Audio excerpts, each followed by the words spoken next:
నమస్తే, welcome to Andhraprabha. నేను మనస్విని.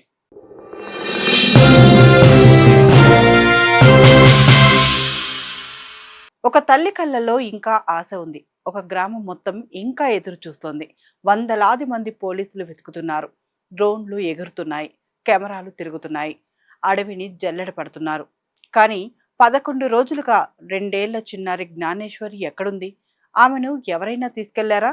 లేక అడవి మృగాల బారిన పడిందా? లేక ఇంకా ఎవరు ఊహించని మరో మిస్టరీ దాగి ఉందా? ఇప్పుడు ఈ కేసులో పోలీసులు కొత్త ప్రయోగం చేస్తున్నారు. చిన్నారి ఆకారంలో బొమ్మలు, వాటిలో మాంసాహారం, చుట్టూ కెమెరాలు. ఇది సినిమా కథ కాదు. కాకినాడ జిల్లాలో ప్రస్తుతం జరుగుతున్న నిజమైన దర్యాప్తు. అసలు జ్ఞానేశ్వరి కేసు ఎక్కడికి చేరుకుంది? ఆ చిన్నారి దొరుకుతుందా? ఆ తల్లి కన్నీళ్లకు సమాధానం దొరుకుతుందా? చూద్దాం.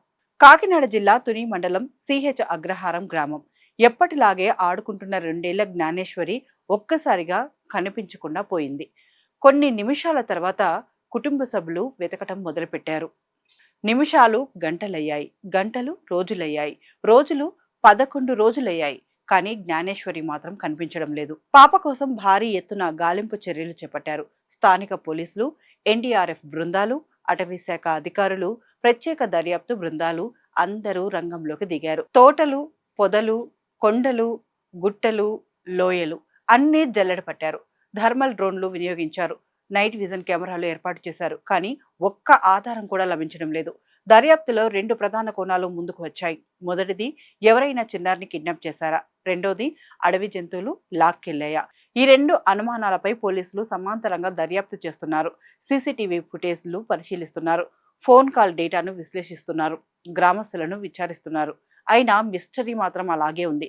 ఈ కేసులో అత్యంత కీలకంగా భావించిన ఒక ఆధారం జ్ఞానేశ్వరి కుటుంబం పెంచుకున్న కుక్క. పాప కనిపించకుండా పోయిన రోజు ఆ కుక్క ప్రవర్తనపై కూడా పోలీసులు దృష్టి పెట్టారు. కానీ అందరికీ షాక్ ఇస్తూ ఆ కుక్క కూడా చనిపోయింది. దీంతో దర్యాప్తుకు దారి చూపే ఒక కీలక లింక్ కోల్పోయినట్టయింది. ఇప్పుడు పోలీసులు మరో కొత్త ప్రయోగం చేస్తున్నారు. చిన్నారి ఆకారాన్ని పోలిన బొమ్మలను తయారు చేసి వాటిలో మాంసాహారం ఉంచి తోటకు ఆనుకుని ఉన్న ఇనుప కంచెల వద్ద ఏర్పాటు చేశారు. ఆ ప్రాంతంలో ఏవైనా చిరుతలు, నక్కలు లేదా ఇతర అడవి జంతువులు సంచరిస్తే మాంసం వాసనకు అక్కడికి వచ్చే అవకాశం ఉంటుందని భావిస్తున్నారు. ఆ కదలికలను రికార్డ్ చేయడానికి ప్రత్యేక కెమెరాలను కూడా ఏర్పాటు చేశారు. ఈ ప్రయోగం ద్వారా అయినా ఏదైనా క్లూ దొరుకుతుందేమోనని అధికారులు ఆశిస్తున్నారు. కానీ రోజులు గడుస్తున్న కొద్దీ ప్రజల్లో ఆందోళన పెరుగుతోంది. పాప ఎక్కడుంది? బతికే ఉందా? ఏమైంది అనే ప్రశ్నలు ప్రతి ఒక్కరిని వెంటాడుతున్నాయి. గ్రామంలో విషాద ఛాయలు అలుముకున్నాయి.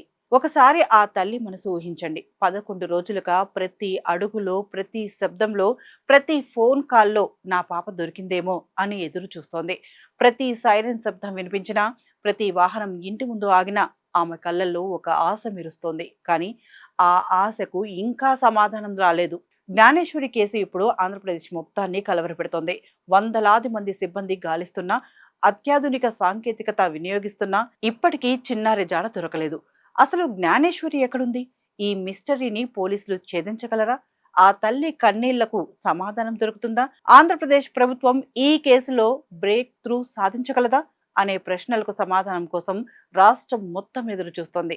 ఒక చిన్నారి కోసం జరుగుతున్న ఈ పోరాటం త్వరలోనే సంతోషకరమైన ముగింపుకు చేరాలని అందరూ కోరుకుంటున్నారు.